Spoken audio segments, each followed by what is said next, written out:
এই জায়গাটা নিশ্চয়ই আপনাদের খুব চেনা চেনা লাগছে, তাই না? হ্যাঁ, জানি জানি, এটা আপনারাও জানেন। এটা হচ্ছে দুর্গাপুর ইস্কন মন্দির। আপনারা যারা যারা দুর্গাপুরের সামনাসামনি আছেন বা যারা দুর্গাপুরেই থাকেন তারা নিশ্চয়ই খুব ভালো করেই জানেন ইস্কন মন্দির। ইস্কন মন্দিরে আমি অনেকবার এসেছি, কিন্তু আগে কখনো ভিডিও করা হয়নি, তখন ভিডিও করতামই না। তবে আজকে আমি মন্দিরে আসবো বলে আসিনি, আজকে এসেছিলাম একটা ছোট্ট কাজে। মন্দিরের ভেতরে আর যাওয়া হলো না একটা প্রবলেমের জন্য। তবে এদিকে যখন এসছি তখন কি আর ইস্কন মন্দিরের পনির রোলটা মিস করা যায় বলো? খুব সুন্দর বানায় এখানে পনির রোলটা, তাই আমি চলে এলাম ইস্কন মন্দিরে পনির রোল খেতে। জানি তোমরা অনেকেই খেয়েছো, কিন্তু যারা যারা এখনো আসনি বা পনির রোলটা খাওনি, একবার এসে পনির রোলটা ট্রাই করে যেও।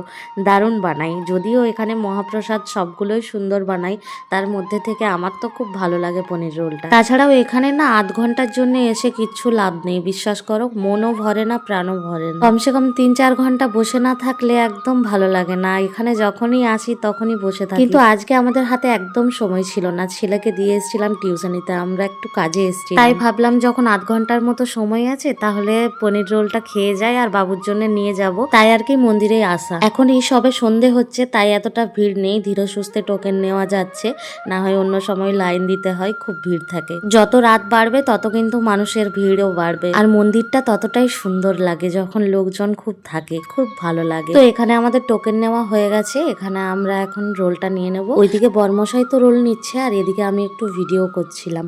খুব সুন্দর কারুকার্য, জানো তো বন্ধুরা, এখানে এলে না মনটা সত্যি শান্তি হয়ে যায় একদম। দেখো সাইডে সাইডে কত টেবিল রেখে দিয়েছে, সবাই এখানে খাবারগুলো নিয়ে এসে খায়। আর এদিকে দেখো কত রকমের কারুকার্য, কত ঠাকুরের মূর্তি এঁকেছে, খুব সুন্দর লাগছে। লাইট, এখন তো একটু একটু লাইটগুলো বোঝা যাচ্ছে, যত রাত বাড়বে তত লাইটের কারুকার্য বেশ সুন্দর লাগে মন্দিরটা। এগুলো দেখো দোকান, মানে এগুলো একটা করে শপ, এগুলোতে বই পাওয়া যায়, গোপালের নানা রকম ড্রেস পাওয়া যায়, হারমোনিয়াম, তবলা, ও নানা রকমের জিনিস পাওয়া যায় এই দোকানগুলোতে। নানা রকম গিফট আইটেম থাকে, অনেক রকমের বই থাকে, আরও অনেক কিছু থাকে। তোমরা যারা যারা ভাবছো ঘরে গোপাল নিয়ে যাব বা কৃষ্ণ ঠাকুরের মূর্তি নিয়ে যাব, তারাও এখানে এসে পরে নিতে পারো। খুব সুন্দর সুন্দর মূর্তিও পাওয়া যায়, জানো তো। আমি যখন প্রথমবার ওই দোকানগুলোতে ঢুকেছিলাম না, তখন আমার খুব ভালো লেগেছিল। আমি ভেবেছিলাম আমার ঘরে আমি গোপাল নিয়ে যাব, তবে আমার গোপালটাই এখন একটু বড় হোক, তারপর না হয় গোপাল সেবা করব আমি। যাই হোক, তোমাদের সাথে গল্প করতে করতে এখানে রোলও চলে এসছে, বর্মশাই নিয়ে নিয়েছে, এদিকে আমিও খাচ্ছি।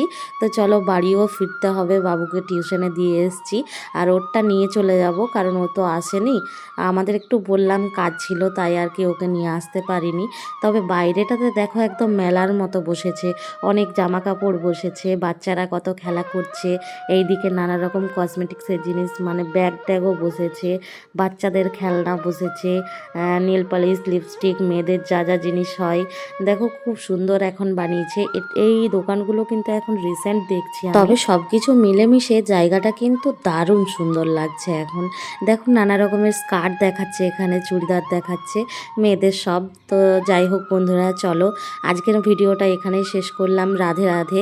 অন্য আরেকদিন ভিতরটা, আমি মন্দিরের ভেতরটা দেখাবো। আজকে নানা রকম প্রবলেমের জন্য আমার ঢোকা হলো না ভেতরে। তো রাধে রাধে, হরে কৃষ্ণ সকলকে। সকলেই আসুন, দেখে যান, মন্দিরটা খুব সুন্দর, এখানের মহাপ্রসাদ খুব খুব সুন্দর।